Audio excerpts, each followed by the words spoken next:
Oke, untuk tahapan editing coding yang perlu teman-teman lihat terlebih dahulu adalah kesesuaian isian di blok 1 L2 dengan apa yang ada di L1. Rincian yang ada di L2 ini rata-rata di bagian blok 1 itu mengambil dari rincian dokumen L1. Tapi begitu teman-teman melihat dokumen L2, itu teman-teman akan menemukan bahwa harus ada dulu yang namanya jam mulai wawancara. Jadi teknisnya nanti teman-teman itu harus membuka dokumen L1, membentang petanya, lalu memegang L2 sesuai dengan nomor urut rumah tangganya. Ketika sudah pegang L2, peta sudah dibentang, L1 sudah juga ada, teman-teman cari nomor urut rumah tangga usaha pertanian yang nomor 1 atau yang teman-teman pegang itu ada di halaman berapa dokumen L1. Banyak yang membagikan video atau pengisian dokumen L1 itu langsung nomor satunya adalah di halaman pertama.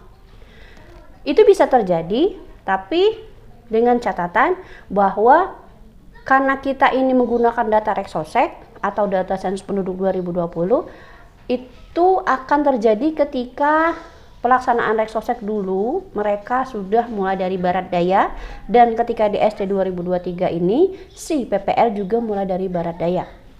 Tapi ketika si PPL Rexosec dan PPL SP 2020 tidak mulai dari barat daya, PPL sekarang mulai dari barat daya, maka itu juga kemungkinannya kecil untuk nomor urut rumah tangga pertanian rincian 108 itu ada di halaman pertama.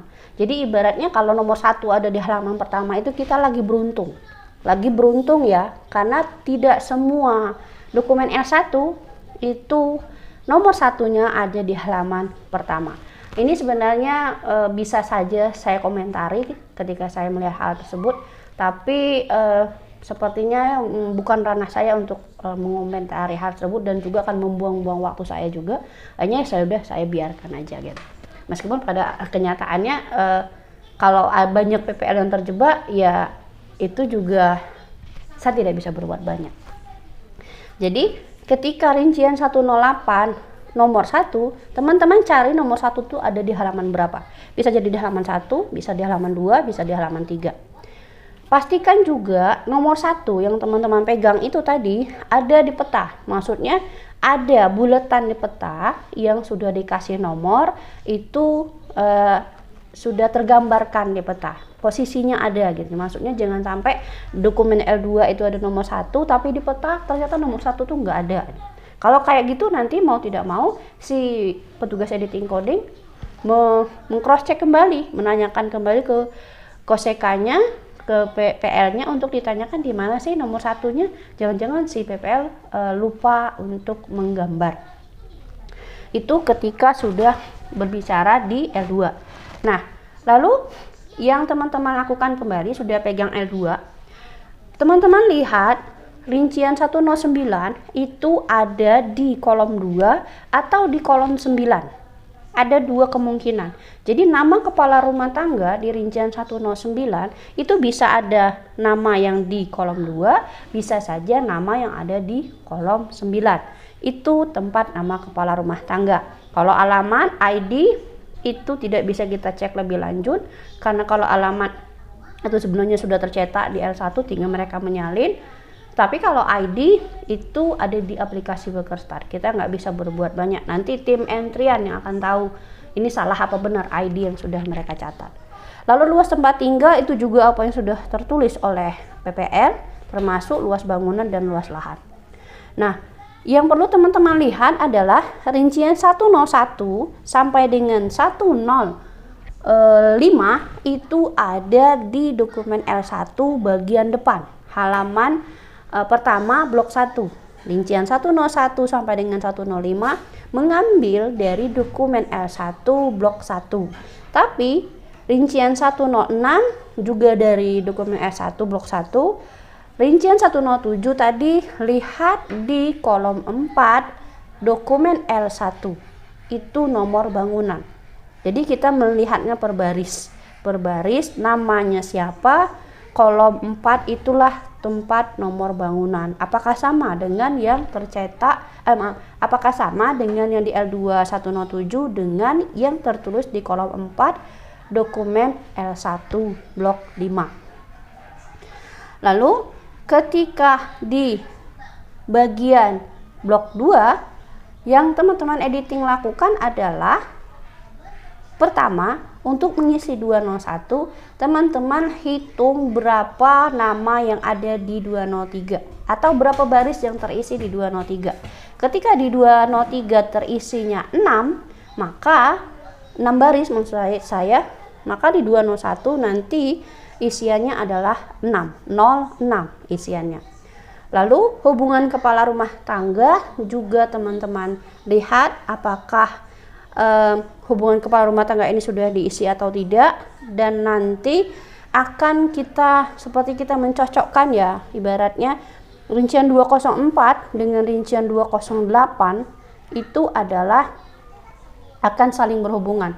Maksudnya ketika nomor baris pertama itu adalah suami, maka nanti ketika status suami itu menikah di 208, maka dia akan dipertanyakan istrinya. Nah, ini harus kita ketika istrinya tidak ada, dan itu artinya kita harus lihat di catatan apakah di catatan itu dikasih tahu istrinya di mana. Tapi ketika istrinya ada, kita lanjut saja meriksanya.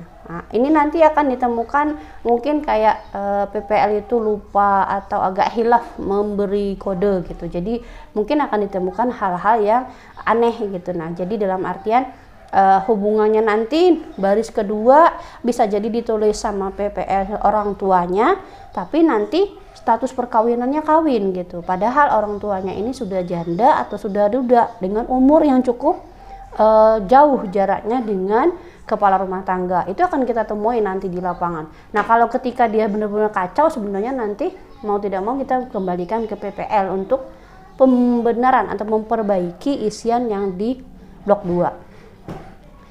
Nah, di sini juga bagian blok 2 ini kita juga harus melihat rambu-rambunya. Karena ada rambu-rambu di 207 itu untuk ijazah hanya ditanyakan untuk umur di atas 5 tahun. Tapi untuk 208 sampai 211 itu harus ada jawabannya ketika orang yang namanya di 203 itu umurnya di atas 10 tahun. Lalu di 212 sampai 214 juga rambu-rambunya ada ketika orang yang di rincian 203 umurnya di atas 18 tahun. Jadi kita ikuti rambu-rambunya apakah terisi atau tidak. Ketika tidak terisi, kita kasih catatan, nanti kita tanyakan dengan koseka atau PML-nya. Lalu di rincian 215 itu harus ada terisi salah satu dari nama-nama yang ada di 203, yang mana sih yang menjadi petani atau orang yang mengusahakan tanaman pertanian. Untuk ijazah juga kita harus kita juga harus melihat apakah sesuai dengan umurnya. Bisa jadi nanti itu ada anak yang umurnya masih 11 tahun tapi dia sudah SD. Itu bisa ditemukan, tapi mungkin tidak banyak, karena kalau seperti itu artinya anak tersebut nanti ke sekolah di umur 5 tahunan gitu. Jadi tamat SD-nya di umur 11 tahun. Bisa jadi ditemukan seperti itu, tapi karena kita tidak tahu kondisi di lapangan, nanti kita buat catatan saja untuk kita tanyakan kembali kepada PPL. Untuk rincian di blok 2 ini ada beberapa rincian yang bisa kita isi dengan oleh PPL itu sebenarnya bisa diisi dengan lebih dari satu isian. Jadi nanti diakomodir untuk bisa jawaban yang multiple, tapi tergantung kita tidak tahu hasil dari lapangan apakah itu diisi multiple sama PPL atau mereka hanya mengisinya dengan satu kode saja. Itu akan terjadi di rincian seperti di rincian 210, itu nanti akan ditemukan seperti itu. Lalu untuk total lahan unit usaha pertanian itu sudah di halaman berikutnya, yaitu blok 3. Tapi sebelum kita melihat isian di blok 3, yang harus kita lakukan adalah melihat di bagian kanan atas dokumen itu ada semacam identitas yang sebenarnya harus diisi oleh PPL, kita harus pastikan dulu itu sudah terisi atau belum. Kalau belum, itu kemungkinannya dua, kita yang mengisikan atau kita jadikan catatan untuk diperbaiki lebih lanjut oleh petugasnya yang di lapangan, baik PPL, PML atau kosekanya. Nah, di sini juga kita harus memastikan bahwa rincian 301-nya juga sesuai dengan rincian 301 yang ada di bawah. Itu kalau sudah di halaman keduanya. Nah, di 301 sampai dengan 307 adalah jawaban yang sudah dibuat oleh PPL. Tapi bisa jadi 303-nya nanti kosong karena tidak didapatkan nik. Nah, ini mau ada nik atau tidak, ini nanti diakomodir untuk jawabannya itu bukan nik tapi berupa kode. Kode yaitu 999 dan 9 sampai semuanya terisi 9. Atau diakomodir juga kode berupa strip. Lalu untuk nomor HP dan email bisa strip, tapi di rincian 306 itu harus ada isian. Harus ada isian. Karena kita timnya editing coding, kita tidak melihat isiannya berapa, tapi kita hanya melihat itu terisi atau tidak. Dalam artian nanti isinya bisa banyak, bisa juga isinya hanya beberapa hari saja. Lalu di rincian 308, ketika di 311 sampai 324 terisi, maka 308 harus berkode ya. Karena dia dinanya ada lahan atau tidak. Kalau ada jawab ya, dan kita akan lanjut ke 309 dan ke bawahnya, ke kotak-kotak yang di bawahnya. Ketika 309 terisi, misal 309 itu terisi 2 bidang, maka di 311 sampai dengan 324 itu akan terisi di 2 baris yang berbeda. Jadi banyaknya isian di 309 itu artinya sebanyak itulah baris yang akan muncul di rincian 311 sampai 324. Maksudnya baris yang akan terisi. 311 ketika dia mengatakan di 309 ada 3 bidang, maka di 311 nanti akan terisi baris 1, 2, 3 dari 311 sampai 324 ketika dia mengatakan 3 bidang. Tapi ketika dia mengatakan 1 bidang, maka yang terisi hanya baris pertama saja, rincian 311 sampai 324. Dan jangan lupakan juga bahwa di blok 3 ini ada bagian yang harus menjumlahkan. Maksudnya di baris paling bawah di bagian total itu adalah kita menjumlahkan per kolom.